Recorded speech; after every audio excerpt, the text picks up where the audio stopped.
one. Welcome to Washington East to West Sports. This is episode 70. I am Matt Beatty, joined alongside, as usual, by Sean Beatty and Kevin Ardolph. If you want to get involved in the show, go ahead and tweet at us. I'm at Beatty Matt. Sean is Sean Beatty. Kev's at Kev's Believe. The first thing believes me in a three. Subscribe to us on YouTube. Leave us a comment. Tell us what you think. Follow our page on the Eli Network. We're going to start out with a little bit of football, but no, this is European football, not American football. We're starting off with the Seattle Sounders. Yes, they are back in action. They had their first MLS regular season game on Sunday, and they lost 1-0 to Nashville. So the sky is falling. Trade all of your assets. Send Jordan Morris to Salt Lake. Let's pack up the season. Call it no, we're just kidding. So the Sounders are back in action March 5th, which is a Saturday, I believe. And they are in Salt Lake, and then they have a game, I believe, next Tuesday against Leon in the CONCACAF Champions League. And Sean is very upset that they are playing a tournament in the middle of the regular season. But I've Sean, you were always been able to I've always great. been upset about it. You were able to watch the game yesterday. What did you think of the Sounders last night? Jordan Morris looks, I don't want to say rusty, but again, it's probably rightfully so. It's been a while, major injury, so I didn't expect him to look like his old self yet. They did some good things. Honestly, I think they played in general good enough to win. I think some officiating, there was a couple, I don't want to specific, but I think, the play Matthew in the box where a certain Sounders player got basically tackled and there was nothing called. But they left a lot of things they could control. They left a lot of things on the board. They just looked rusty, really, as a team, like a Jordan Morrison encapsulation. They just looked rusty, which is fine. One game in. I do want to point out again, I don't know if I've said this before on the podcast, I love the MLS and the soccer scoring rather than NHL scoring. 0 points for a loss, 1 point for a tie, 3 for a win. Winning the game should, in regulation and all that stuff, should mean a lot more than they do in the NHL. So that is good. Something NHL should steal. But yeah. Sounders just looked rusty. Yeah, they weren't. They played Matagua in the first leg of the CONCACAF Champions League. I'm sorry, Matagua fans out there, if I pronounced it wrong. How dare you? I know. But Sounders rolled 5-0 last Thursday at home to secure that victory in that leg of the CONCACAF Champions League. But they just didn't look quite as good as they were against the team Matagua on Thursday. And I don't know if maybe that's because Nashville's a little bit better than that team and they just weren't quite ready or what it was. But I fully expect the Sounders to bounce back. Last year they started off really hot and tailed off at the end. I really don't mind if they start slow and finish fast towards the end of the season, because that's really when you want to play better. But 1-0 against a team that looks to be pretty good this season, nothing to worry about. But hopefully the Sounders will get it going here in March when they have 3 regular season games as well as some CONCACAF Champions League games sandwiched in there as well. Kevin, any Sounders thoughts? Yeah, unfortunately, this is what happens when you don't reach out to me at the beginning of the season asking for luck. Apparently, they were very, bitter about not coming to me last year and then me not giving them the blessing to win. So they still didn't have a knot. I'm still up for it. I know, I just want them to turn an eye to it. I will bless them to a win if they meet me, halfway, and we'll come to a contractual agreement type deal. So, but yeah, no, I mean, it's nothing to worry about. In all honesty, beginning of the season, everybody needs to calm their panties and just let them do their thing. And this is the first ever meeting between Seattle and Nashville. I'm reading in the recap. So that new team, you never know what you're going to get when you play them. So now the Sounders know what to expect next time, and they're 8-6 all time in MLS season openers. So they're not always the best in their season opening game. So we'll chalk it up. And Rui Diaz is still out, so they're still waiting to get all of their lineup back. So once they get a full lineup back, I fully expect the Sounders to start rolling as they did last season. But let's move on to some Seattle Kraken hockey. And, it has not been good for the Kraken since we last saw our viewers out there. So since the last time the Kraken played a game, they currently are on a 7-game losing streak. They lost to Toronto, on the road to Winnipeg, Calgary, Vancouver, came home, lost to the Islanders, lost to the Bruins.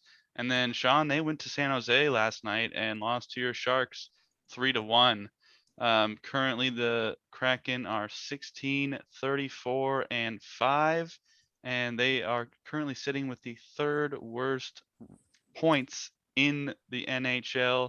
And in terms of Pacific Division, it's even worse. San Jose, Sean's team, is with 54 points in 7th place, and the Kraken are at 37 points in 8th place. So if you're hoping for playoffs, please don't, because it's over. It's over. But overall, just looking at the Kraken schedule, Kevin, have you been able to catch any Kraken games? Yeah, recently? I've been just looking at the box scores pretty much. To be honest, and it's sad to see. I mean, after so many losses, do I really want to catch it? No, not really. This is a young team. To be honest, I'm more interested about what they're going to be doing this off season. I'll be kind of paying a little bit more attention to that, looking at moves that they're going to do in the upcoming draft, and kind of see what the transition and makes they do for next season. So it's pretty much all but over, kids, minus Thanos snapping his fingers and half the NHL leaving to where they just have to make the playoffs. It's just not happening. So yeah, I've been able to catch quite a few Kraken games, and there's something missing. You really can't put your finger on it. I mean, you need to score more goals. Sean has mentioned many times on this podcast, we're gonna have trouble scoring goals, and that has become quite evident over this last stretch of games. Haven't reached anything past 3 goals. It's hard for, I'm sure, some Seattle fans, because you look at Vegas and the success they have. That is just not the model that they should have been looking at for how this team should do. It's just the Vegas Golden Knights were an anomaly as an expansion team, so that's not how you should be basing your expectations on. There is talent on this team. I just don't think it has gelled quite as well as Ron Francis and Dave Hacksaw would like. Now, obviously, probably some of that could be attributed to COVID, because as the Delta surge was coming, that's right around when training camps were started. So they didn't have as much time to kind of build that chemistry, get, consistent line pairings going. So that probably had something to do with it. But overall, this season at this point is to build for next year, like Kevin said. And Sean and I talked about the trade deadline, which is coming up here soon. And if your favorite play, if you have a jersey of your favorite player, be wary, because they could be traded. I don't see Seattle holding back on any particular player. They have some young guys that probably could be future pieces down the road, but I don't think there's any particular player that would be safe from a trade deal. And we talked about the likely possibilities that might be like Mark Giordano for a team who's looking for a defenseman to try and get that push to the Stanley Cup. I could even see like a Yanni Gourde if somebody needs some scoring for the right price. So there is all options on the table for the Kraken, but they're going to have a high draft pick again this upcoming draft. So it's really going to be all about next year, and they have a lot of money to spend in free agency. So hopefully they make some moves in the off season, but just enjoy Seattle hockey for what you have right now. Sean, what do you think? Um, yeah, it's fallen on very hard times. I say this when I made my regular season predictions. I bought into the hype, particularly of one person I really trust in the hockey analytics community. I bought into his hype, and I should have listened, because other people on that podcast he was on that sold me on it were very against it. My gut told me when this team was drafted again that it was going to be a bad team, but you could see kind of the idea they were going about it. I think, again, what people, when they talk about Vegas got very lucky. That is not a blueprint for continuing success. That is not like, you can't go and be like, oh, this is how this goes. They got incredibly lucky, made some trades that worked out well, and I didn't think the Kraken would look as good as them. I thought they'd look a little better because of the Pacific Division, but the Pacific Division, it didn't do many favors. That a couple of the teams have really like surprised that like the Calgary Flames, for example, and the Kings. People thought the Calgary Flames could be that wild card team, like could be really bad, really good. They chose to be really good this year. The Kings were like, oh, and I like, who knows what they're going to be? They're probably going to be bad. They're playing really well. So two teams that we weren't really sure were banking on kind of being bad also popped off. That really kind of hurt the Kraken's ability to do a thing as well. The Sharks, some other teams you thought were going to be bad, were all bad. But when you get two random teams coming out of the middle of nowhere, kind of in your division, it's hard to win more games when you're expected to beat those teams. So I think, as bleak as it sounds, like Kevin said, there's a lot of money to spend. They need to get a little bit smarter with how they spend and how they're drafting. I think there's a lot of on the table. There's a lot of potential that they left when they drafted. I'm hoping they learned their lesson. And what I've said before, analytics driven sport, you got to score goals. That's the most important thing. I get that having a hot goalie is important, but goalies are hard to predict and hard to bank on. So get the reliable thing, getting those goal scorers is really big. There's a couple coming in free agency. They're kind of young.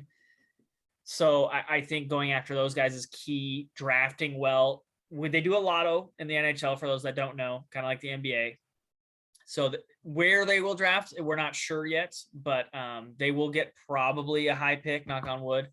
But yeah, using your draft picks smart and intelligently, getting a goal scorer. The next guy might be like a great defensive player, but you need to address your weakness, and that is scoring goals. I still like some of the pieces they have on the defensive end, including the younger guys, not including the guys they will end up trading, which they should do to get any more assets. But just they have some young, nice pieces on defense. You need young offensive goal scorers. You just have to. You don't have any, so you have to address that situation. Well, Matty Beignets, Beignets, however you say it, their first draft pick from Michigan, is doing very well back at Michigan right now. So that is good to see. He also went to the Olympics, although the Americans lost to Slovakia in the quarterfinals. So that wasn't quite as good a showing. But also the Kraken will have their team, their farm team, the Coachella Valley Firebirds, starting next season. So that will help out a little bit as well with getting their farm system all ready to go. So obviously this season's not great, but Kraken fans, just hang in there. Next year, the year after should be a lot better. I want to show this play. I wasn't sure if Sean has seen this or not, but I thought this was a very, very weird play when like a lot of players just lose sight, like they're all battling for the puck, and then the puck is just like down here. Yeah. That's kind of the example of the Kraken season right there. That is two young teams that are kind of figuring out hockey right now. Yeah. Like they're both very young and figuring it out. But yeah, like the physical part of the game is important, but you really need to make sure you know where the puck is. These guys are like, wait, hold on. Those are like good players. Like Epperle's there too. Like it's just sometimes, it's kind of hard to see, Absolutely. Where's that old, for those of you who don't know, me and Matthew might be the only ones knowing what we're talking about when people are listening, but the old Fox, NHL on Fox with the glow puck. Where's that at? Yeah, I mean, for fans who are tuning into hockey for the first time on TV, it is not as easy to follow the puck.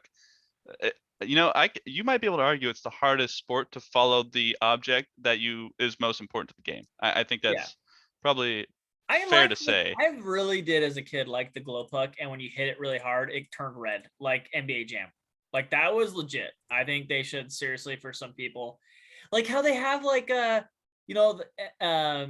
ESPN has an alternative cast for Monday Night Football. Have like a ridiculous NHL cast. Who would not love like a NFL Blitz NBA Jam style broadcast for hockey? Yeah, I would be in favor of that. The three of us can commentate as we do it. Yeah, we'll send Kevin. We'll like, oh, this guy. We'll have Kevin pronounce the name. Like, boom. Okay. Igor somebody, and Kevin will pronounce his name live on air. Like that. So I saw Jackass 4 and it had an NHL player with it, and I totally butchered their name. It's like Saban something. Saborn. I don't even know who you're I trying don't to even say. know if we were trying to Are they, reference. Uh, That's are they the thing. currently playing? Hold on, let me Google it real quick. All right. Well, while Yes. while Kevin Googles that, let me bring up a story that was just, or a column that was just written by Matt Calkins of the Seattle Times, and he says Seattle has the ability to be one of the most raucous sports cities in the country. The home field advantage they provided to the Oh, Seahawks and Sounders for the most of the past decade was practically peerless. it's PK Saban. Oh PK my Subban. God, He's that like was super. nowhere Subban? Yeah, near. he's super famous too. Yeah. PK Subban. Yeah. From the Devils, yeah. Yeah, his brother also plays in the NHL. He But, he was dating uh, he was other dating the brother skier for a while. and Lindsey Vaughn, Yes. Yeah. and he and his other brother plays in the Eastern Hockey League, I think. He's bounced around like the NHL. Maybe he's down the lower level now. I think he's currently in the Eastern Hockey League, but all three brothers play professional hockey. But yeah, Kevin, yeah, Yeah. PK Subban, So- he's very good. He's very good. Well, he's aging, but yeah, he's been a very good player for a while. But he's in Jackass forever. So There we go. Okay. Nice. That makes me want to see that even more. But anyway, Matt says the attendance figures in the early 2000s for the Mariners was at the top of the league. Storm games sell out if the team is playing well. Huskies men and women's basketball games too, but teams have to play well or the fans around here will forget about you. The hype around the Kraken was immense. The people of the Puget Sound region were quick to jump on board. They haven't abandoned ship yet, but the Kraken need to give them a reason to stay, and soon. I read all this column as well, and he basically kind of just breaks down how there was a lot of hype around the Kraken to start, and now that they're not playing well, there are people starting to jump ship. And to that, I feel like that's just the natural ebb and flow of sports. I don't really see what point Matt is making other than winning teams attract fans. Like I don't see any like major point, and to that effect, that's fine. Like that's kind of how sports work. Like I mean, the Mariners throughout this last 20 years, I mean, you could get a seat for what, like $15, but the Seahawks the last, decade or so, you can't get a seat for under like 200 from what I've seen. So obviously with a winning team comes more demand to see that team. So it's just really weird. I'm not sure what his point is. Like, are the Kraken going to suddenly leave just because they're not starting out like the fans had hoped? Like, it's a weird thing to say. Yeah, winning teams attract more fans. Like, I'm just kind of confused as to what he's getting at here. Do you guys have any thoughts on this, Sean? The only exceptions are stadiums or places that are a show. Like the Rangers suck, but it's Madison Square Garden. Like it's an environment. Or like Wrigley, they were the lovable losers for 100 years. They sucked, but it was Wrigley Field, like Fenway, things like that. It's unless you have like a stadium like that, which they don't make stadiums like that anymore. Those will go away eventually, or things like that. Like fans of everything. Like I'm a fan of the Sharks. They're probably the lowest, second lowest attendance in NHL right now. They've been other than the last 2 years. If they miss the playoffs this year, it'll be the longest streak they've ever missed the playoffs in their franchise history. It'll be 3 years. Before this 3-year stint, in the last 18 years, they missed the playoffs one time. And they've had 2 losing seasons, and their attendance plummeted because again, like that's just how it goes. Like the Sharks were behind the Red Wings, they're the most dominant team in the NHL for 20 years. And they had 2 losing seasons and the attendance plummeted. That's just Matthew's right. That's just what happens. Unless you have like some super famous stadium or some gimmick around you, or you've been around for 200 years, you're not going to keep those fans there. And that's not to say that the team is failing, that there's no fans to show up, move the team or anything like that. It's just it's hard. And COVID, he brushed it off in as part of it. COVID does play a part. Because again, like when the Omicron surge happened, we were gonna go, but my family got COVID. Like we did not go. Like, people in places couldn't go to certain things for a while there. I wouldn't have said they might have changed their numbers dramatically, but it did play a part. COVID definitely played a part in numbers and things there. I'm an example. I would have gone to multiple games if COVID wasn't a thing already. So brushing off COVID is kind of silly as well.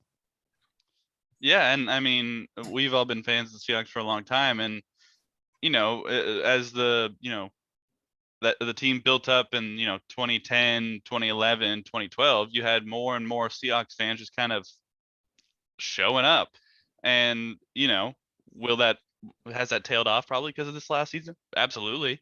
And is that fine because one, it'll probably make tickets a little bit cheaper, like that, obviously the Mariners not making the playoffs is not a great thing, but at the same time it was great to be able to be like with a few friends, like, hey, let's go catch a game for $20 in the nosebleed section. It's sometimes it's kind of nice, even though you want your team to win, of course. Kevin, any thoughts?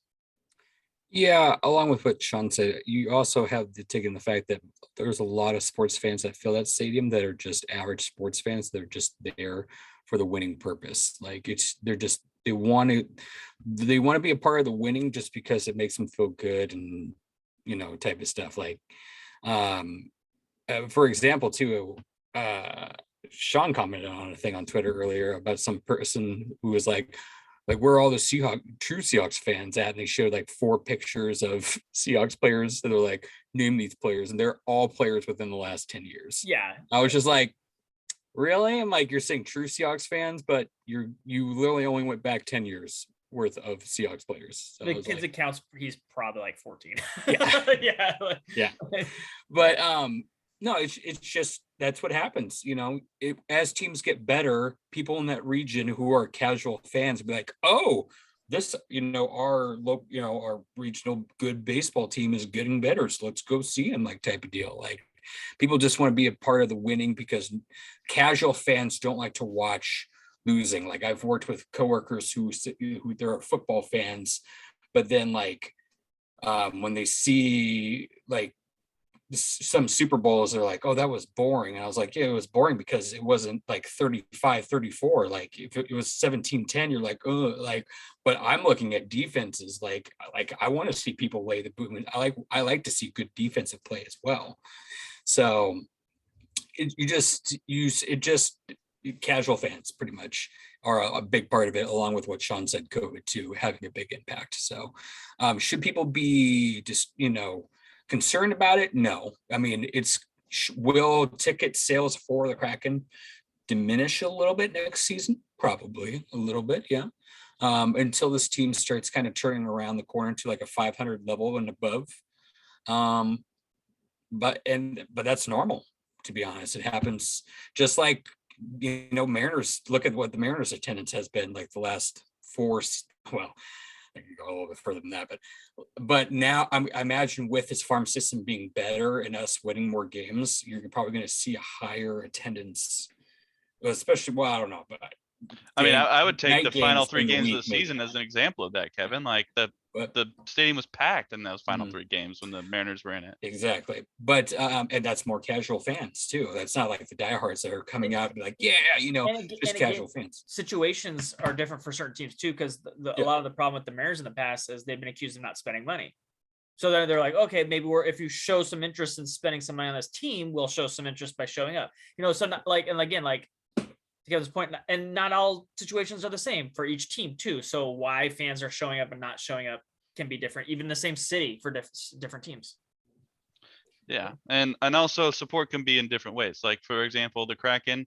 I mean, just tune in en route when you get a chance. Just throw the game on for a period, and that's supporting them as well. And the Sounders are on Prime Video whenever they're not on nationally televised games. So it's also hard, like too, for baseball. Like baseball is kind of a family sport, and it sometimes, a lot of times now, for a lot of people, they're marketed out of going to a baseball game. It's really expensive for a family afford to go to a baseball game now. Mm-hmm. So if they're like, why aren't fans showing up? I'm like, well, like it's hard I know some people are like, it's hard to them and 2 kids to go to a baseball game. Especially when it's COVID hit the beginning. Even when you're bad, like food costs a ton of money at these games too now. So it's just like, it's not even the tickets. It's a 5-year-old's going to want food, and a hot dog costs $9, like, I don't know how much, but like that. And so it's not just that. There's other things that this team and the stadiums are doing that affect these things as well, rather than wanting to go to a game. Last time I went to Safeco, which was the game that when it was Safeco. Yeah. Yeah. And you were at that game. I had a slice of pizza, and I believe I paid $8 for a slice. Yeah. Mm-hmm. So it's like, and that was like what, 4 years ago when we went for that bobblehead night. But I went with my family, you went with KP, and we just found each other. We were like, what the fuck? But Yeah, and it was just that was 4 years ago. I can only imagine it's probably like $10 now. Like, Well, I went this last season to the Blue Jays in August, and I believe I paid 40 for down the first baseline, 100 level. So, I mean, I mean, that's well, ticket prices, yes, yeah. are Yeah, but like we're talking like the whole oh, experience. well, Like when yeah, you yeah, the want whole like experience, food that absolutely. comes with Yeah. it. Like you want a beer, it's $9. Like Well, I'll tell you, Sheridan, my friend who pays for the Kraken tickets, are $170 a seat. We went our first game, beers, tall boys, $20 yeah. per No, beer. that's Yeah. yeah. Yeah, if you And I want was and like, oh, beer, this is the only one it's I'm like getting. you're gonna pay So, your ass I off. don't blame people who don't want to go to those games. It's hard for me to go. I go more for the experience because I want to like go to there, but I Mm, don't want to go. I'm not going to as many games as I used to or want to go because of those things. Like I'm like, I don't want to spend that much. Yep. I Yeah. just don't. yeah, absolutely. Beer in my fridge is a lot cheaper. That's very true. Very true. All right, well, let's move on to some Major League Baseball. Speaking of those Mariners, let's quickly shout out happy birthday, Dave Niehaus, on February 19th. But let's talk about the ongoing lockout Hold on, situation. there was an And update. no, oh, hold on. I Oh, was about to say that. I'm okay, you watching got it. You got it. John Hyman Oh, on don't Twitter. watch him. He sucks. Well, that's the one I found, and he said current plan is to stay in the stadium and keep talking until a deal is done. Determination to finish this exists. I believe he also tweeted that the players are strongly not in favor of 14 playoff teams, and that a 12 playoff team deal is God. um, I think they're agreeing to that. And right now, the last Yeah. tweet he had was Yeah. night moves, and we have movement from the stadium. they have So, agreed to 12 team postseason. Thank God. but that is the update we have as of right now. But I'm gonna ask you guys, the Mariners, we're looking prime this season. How much is at this point? It would be I would be shocked if they weren't a shortened season at the very least. How does this affect the Mariners, Kevin? What do you think?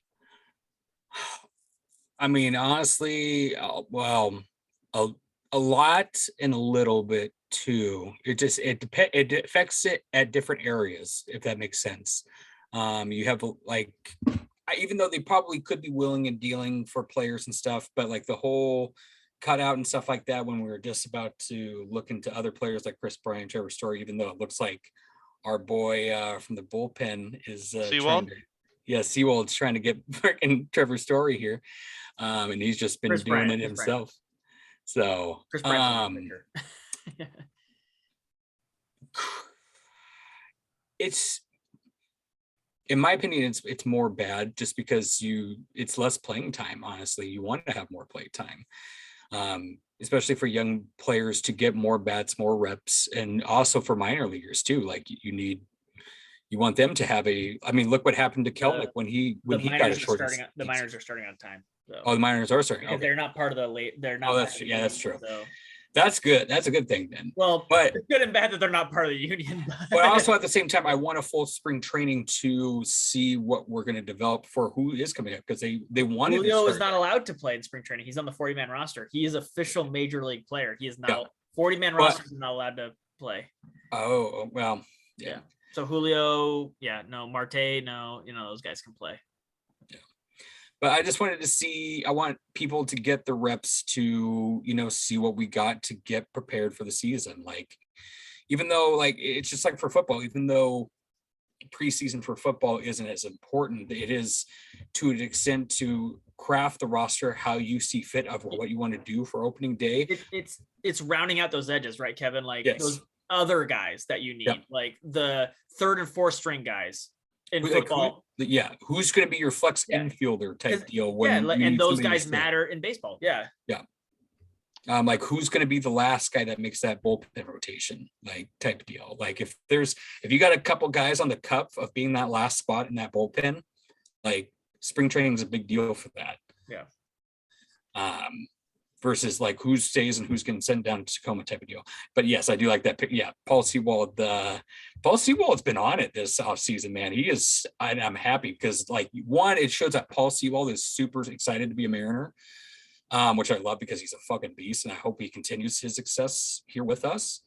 But that's also badass that he's trying to recruit other players. Like, hey, this is a fun fucking team, fun young group of dudes that like just love to play ball and have a good time. Like, but we're also serious. We also want to make playoffs pushes. So, um, the less games, the worse it is. Like, if we were only going to miss like a week's worth, I imagine it probably won't hinder it too much, but it still sucks, if that makes sense. But I'll pass the rest to Sean.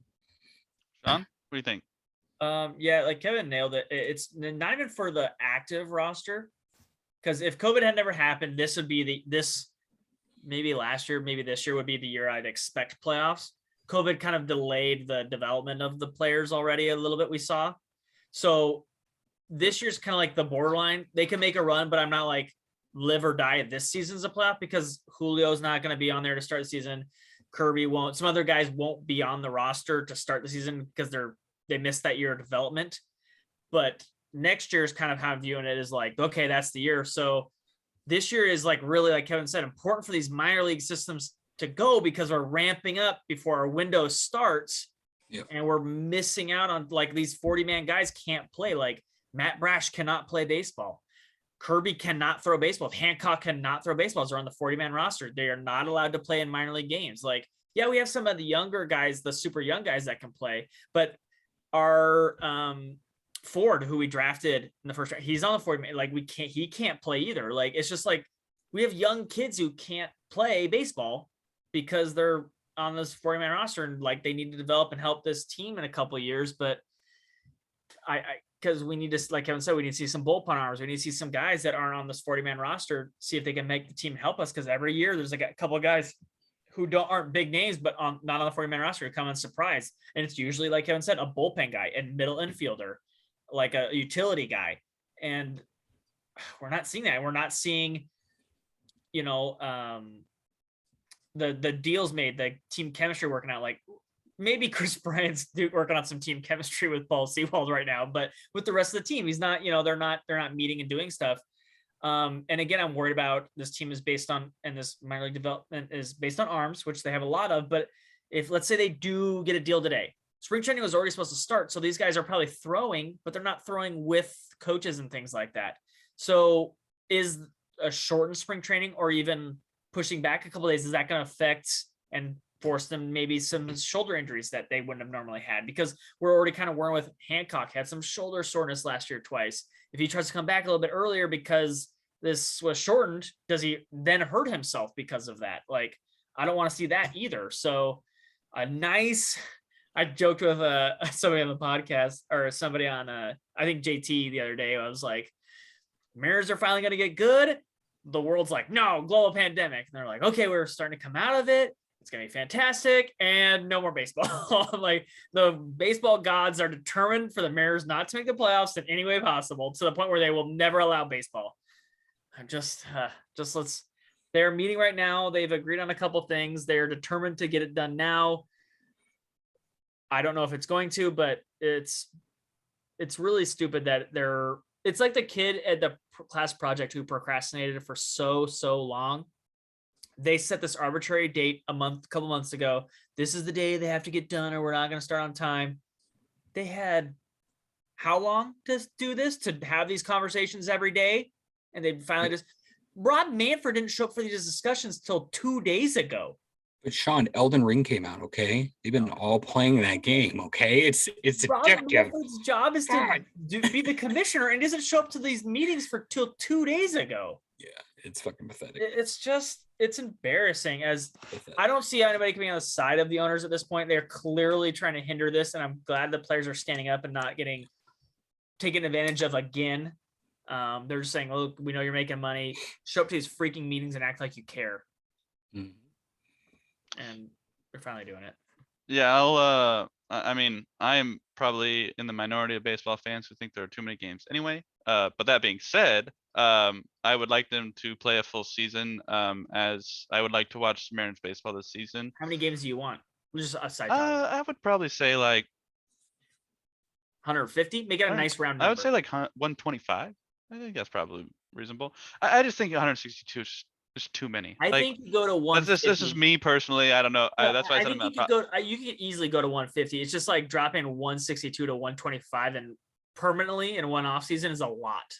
True. So I just think 150 would probably be good, and then see how it goes for a couple of years, and you can probably drop it again. like I get excited for baseball season, and then after the first month, I'm like, okay, well, what else is happening? All right, well, the Masters starts. Okay, cool.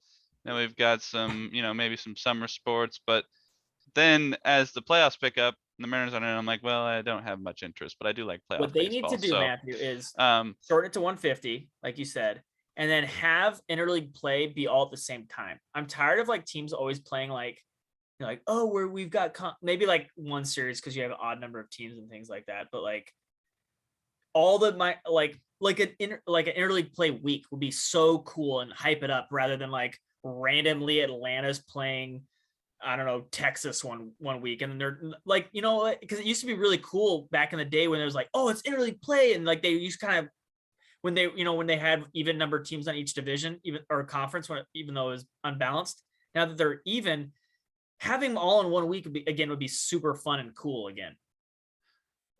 yeah, I can see that. Also, it's just baseball is weird to me that one league has different rules than another league, but Well, that's an entirely different that's subject. basically agreed on Yeah, that is changing as well. I know it's very weird, but all that aside, Sean, I agree with Sean, and anybody who thinks that the players are at fault here, the players want to play.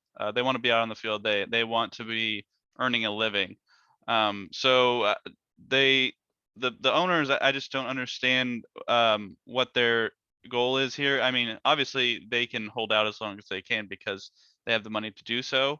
But I think this hopefully will kind of be an example for any sort of labor group that really wants to see change, because the players, a lot of these players make good amount of money, and they're fine.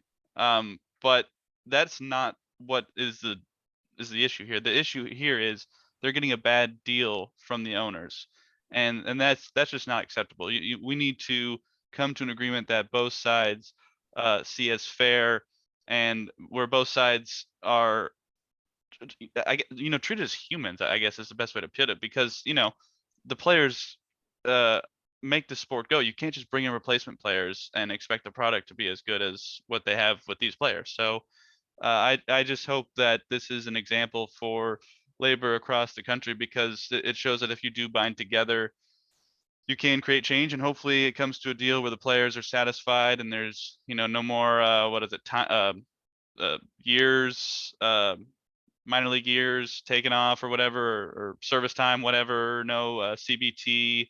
That's been a weird talking point that no one knew about until people were talking about it for the lockout. So good for the players. I hope they get the deal that they want, and let's get back on the field for some baseball, because Shohei Ohtani's on the cover of MLB The Show this year, and I have a Switch, and I think I'm probably going to get that game for the Switch because I can take it with me as opposed to the Xbox. So if they could actually get on the field, so the rosters will be finalized, that'd be great.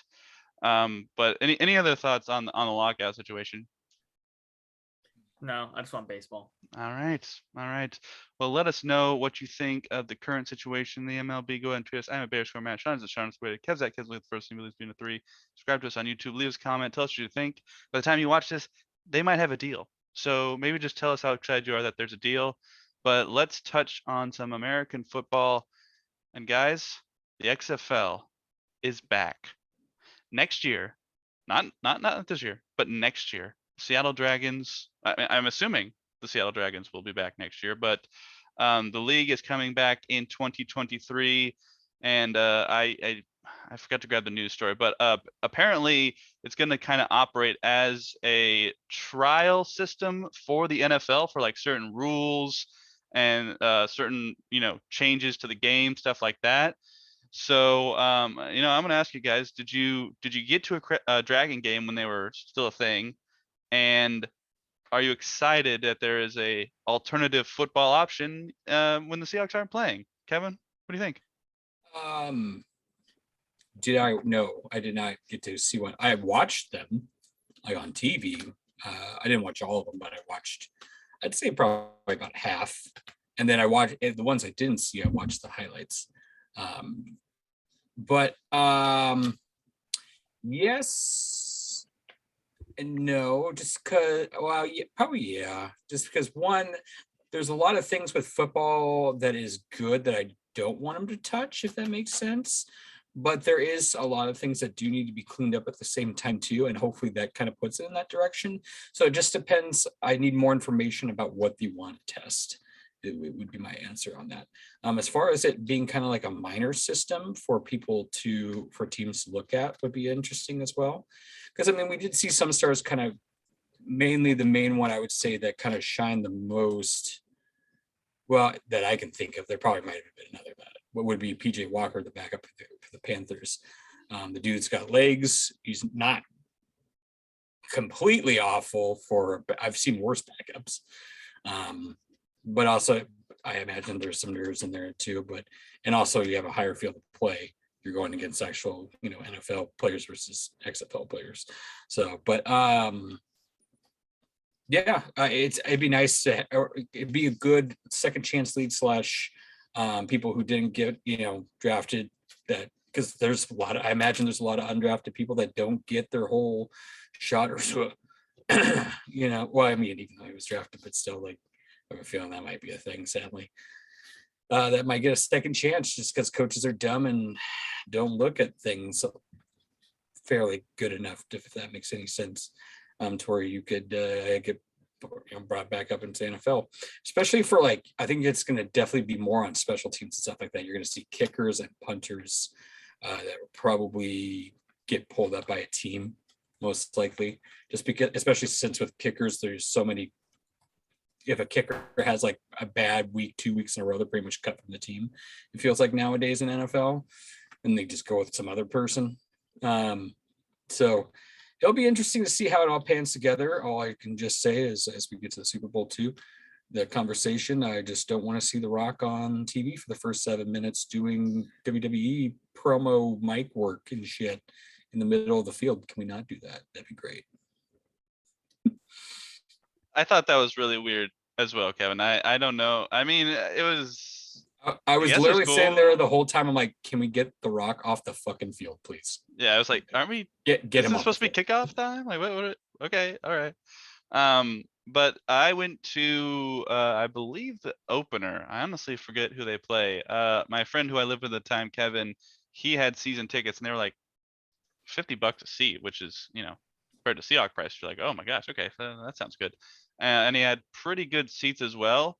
The Dragons did not win, but at that time they were predicted to be one of the worst teams in the XFL. So, I mean, especially it's hard to tell with all these players you may have seen a little bit in college. You're like, well, I'm not really sure how good this team's going to be, but it's football in February, and that's cool with me, and it's much cheaper than the Seahawks. So I'm excited to have the Dragons come back. I should have worn my Dragon shirt for this podcast, but I don't know exactly where it is right now. But yeah, I'm excited to have some football in the off season, and hopefully, I hope that this is just a way to make refs full time, just so they can officiate NFL games and then go to some XFL games. And the U.S. Football League is starting in April, so hopefully they'll be able to make refs year round for professionals, and that way there are less missed calls and less, was this a flag, and all that sort of stuff. So hopefully that will help the officiating in football games as well. Sean, what do you think?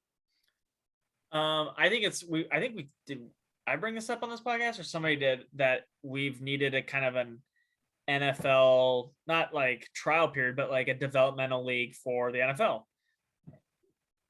Excuse me, like maybe not each team is represented by a team, but at least you have, like Kevin said, more eyes on football players playing football in the off season. Like because again, like people miss, like Kurt Warner was missed. Like the dude won 2 MVPs. Like it's just like all the time people are not just given a shot. And if like, I don't know, you have like the first thing that for some reason came to mind was Casey Williams, the old Husky receiver. Everyone clamored for him to play, but a guy like that could probably play in the XFL. And then he did play in the XFL. He was a Dragons receiver. Well, yeah. But like again, you get a guy like that can get some playing time. He's not going to start. He's going to maybe be a practice squad guy in the XF or in the NFL, but he could be a second, third string, or maybe even a starter in the XFL and get him seeing run. And if he does well against those guys, maybe he deserves a better shot than a practice squad in the NFL. Maybe he deserves a real look, get some real reps, things like that. Like where it's just like, you're not killing reps on guys you're not sure about, where it's, you can get, these guys are playing real football against real opponents who are really trying. And because you can't simulate a game, you just, even in practice on practice squad, you just can't do it. And so it's nice, like Kevin said, to have another way to try things out. And if they want to try some new rules out or something like that, that's fine too. There's a lot of rules that need to be adjusted, like figuring out what a catch is. Matthew brought up a good point of like having NFL officials be full-time officials is a big step in a game that's so fast and like largely subjective. It's so hard to officiate an NFL game, and the officials just given a chance to do it full year and not have to have a full-time job other than being an official is probably a step in the right direction. Your job should be it's not a baseball game where there's one ump and then like he'll call out the other guy will call some double plays out. Is that holding on this play? Is that like, do I call this? Did he like from this angle? Did he grab his face mask? Did he grab his jersey? And that, like, there's so many subjective plays on every single NFL play.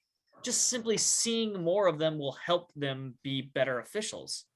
And so it's just, and figuring out the freaking rules every year also would help the officials too. Like, and not changing 500 rules every year. Like, you could throw a flag on a PI this year. Now you can't 2 years later. Like, it's just like, what are we doing here? So a league to figure out both that accomplishes both of those things would really help.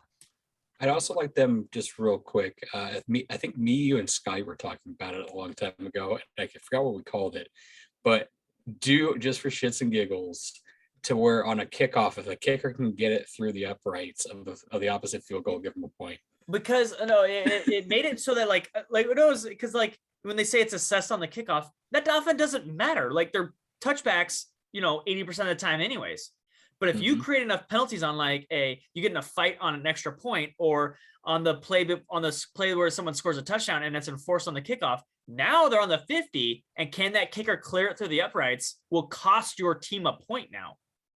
I think it's something interesting because like, how often we always hear those, like, it's forced on the kickoff. Doesn't mean anything. It's a penalty that doesn't mean anything. Now, that penalty could actually mean something, because every other play, it means something. It could be a first down. It could be, holding, going backyards. The only time it doesn't matter is enforced on the kickoff.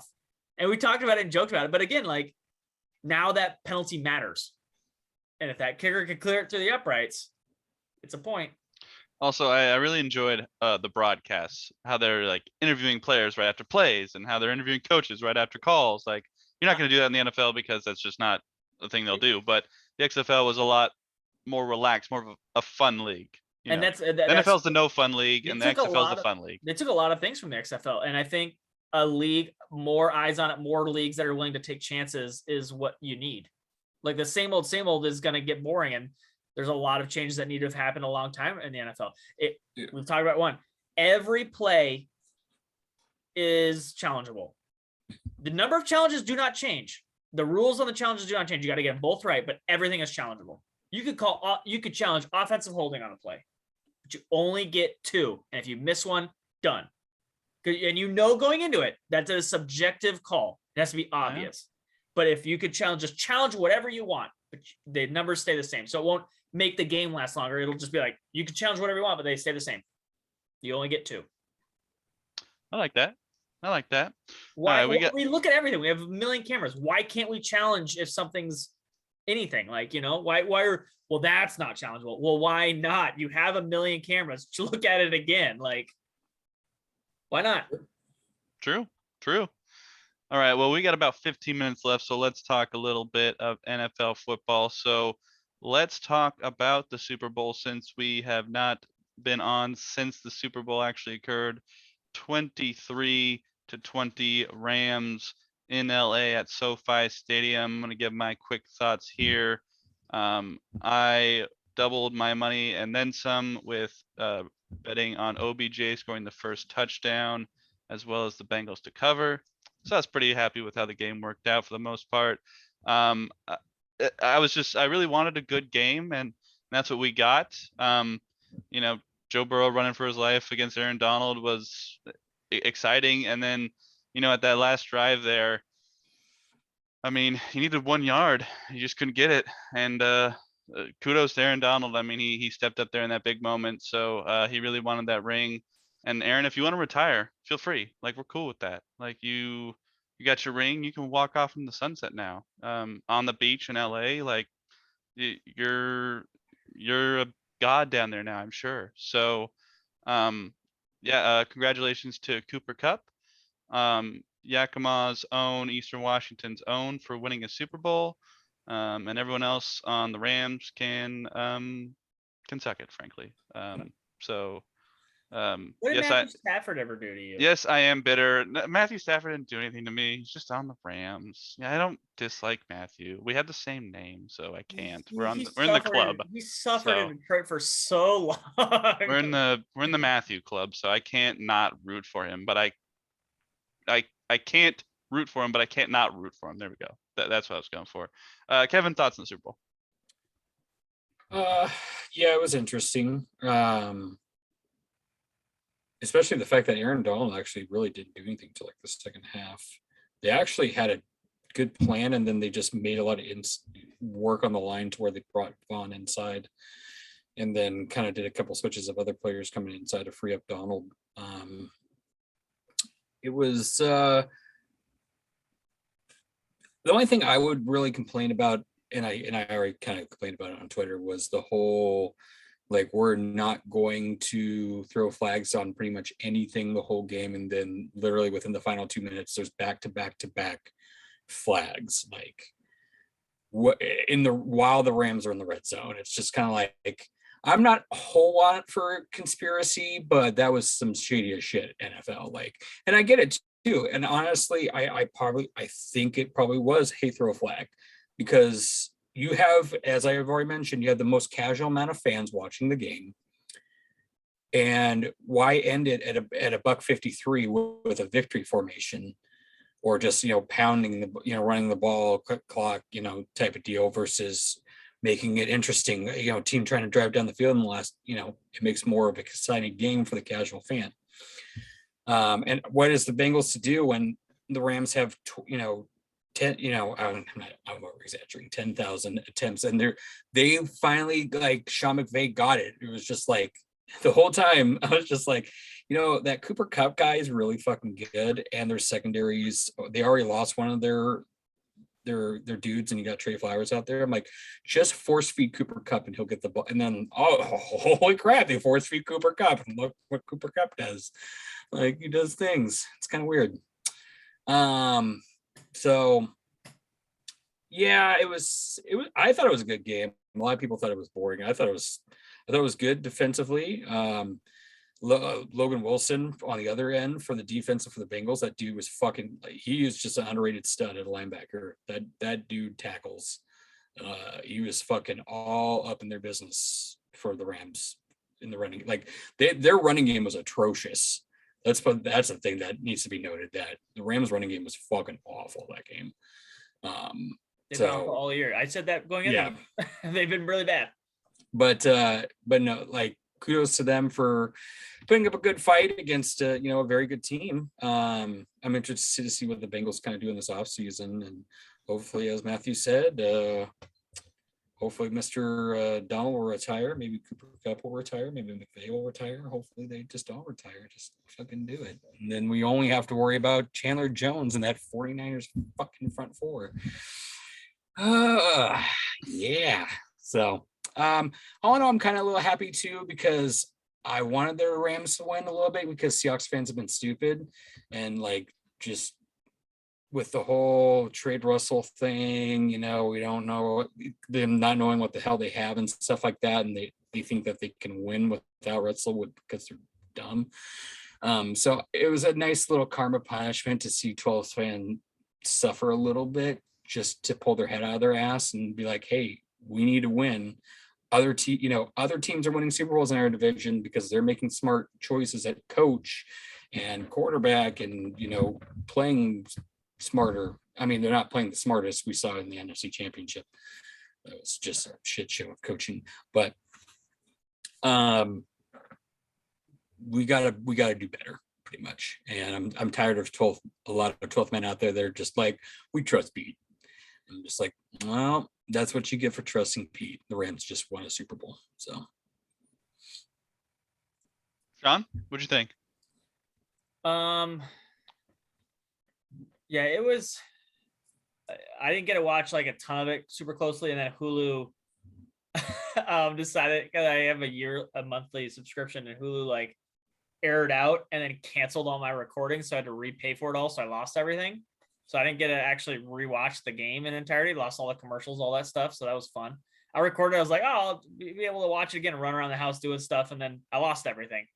So I will watch parts of it, but not like the whole game. So that's not been fun.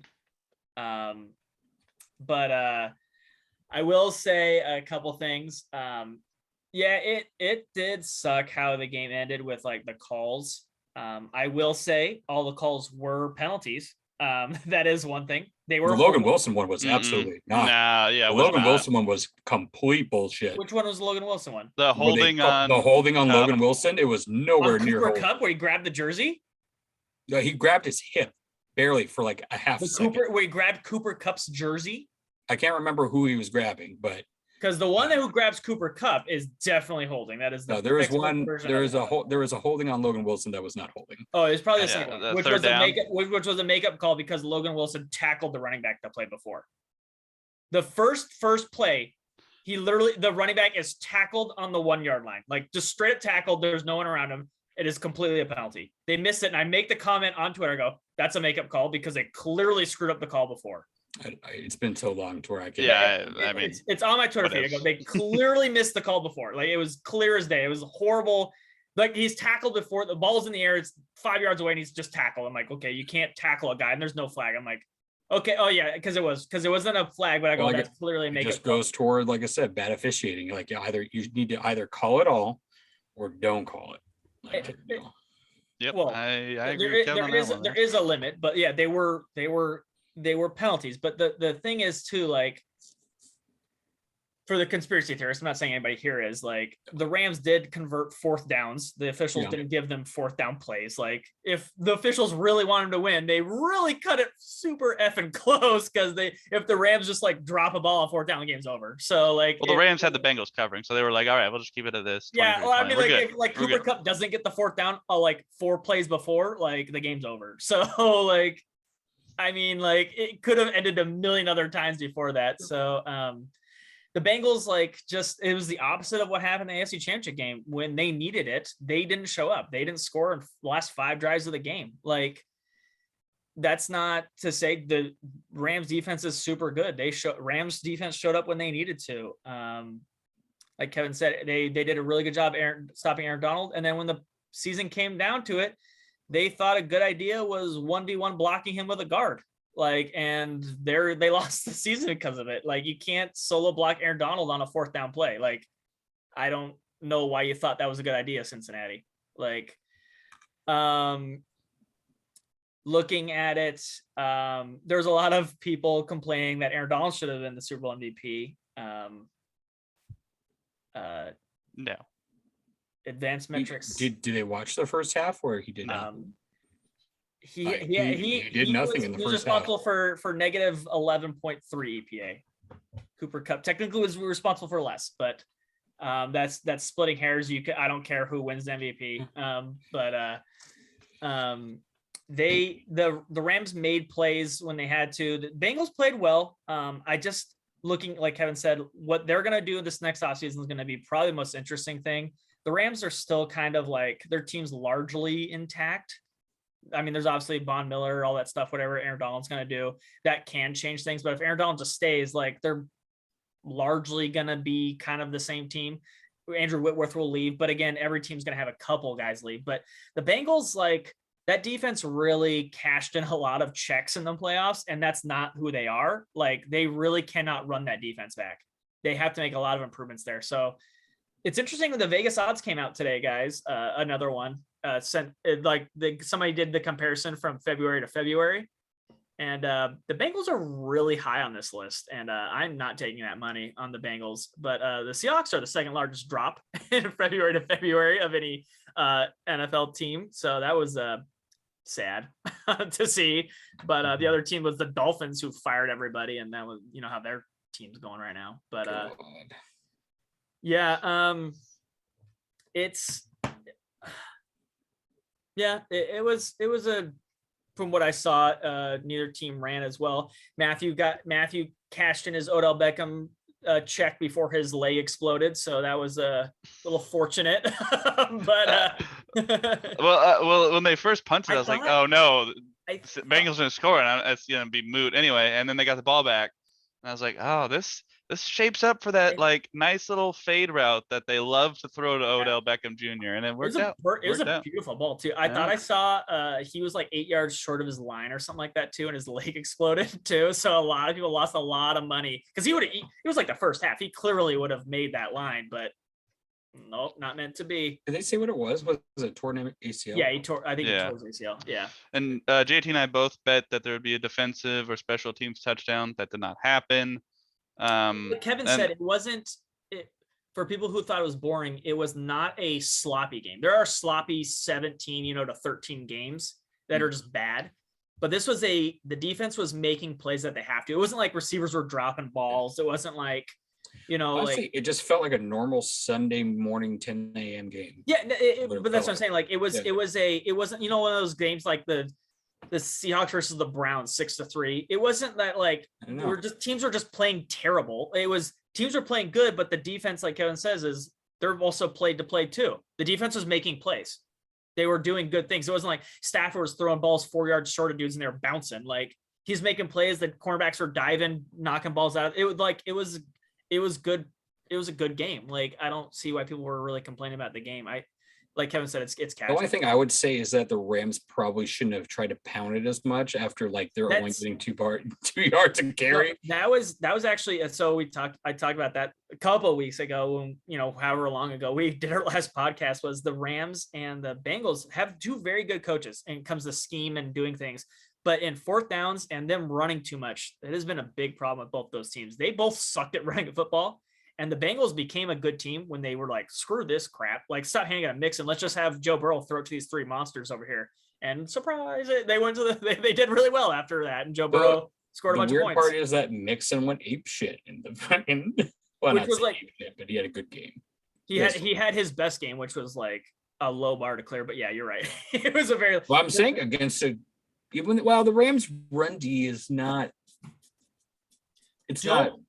Can I also say the play before that fourth down play, Aaron Donald made one of the most amazing plays ever where he's being blocked and then one arm tackles Pirine, who's not Mixon for some reason in that game, but still like that was one of the most incredible things and no one's going to talk about it. I was like, that dude just like picked him up like I pick up my 2-year-old son and slam him down. And I'm like, that's an NFL running back that Aaron Donald just did that too. Like, can he just please retire? Like, I'm just done with him playing football against the Seahawks twice a year. I will also say, Sean, our mother bet that the first play would be a run. She won that one. Didn't win a whole lot of money on that one though, because that was the favorite to be the first play.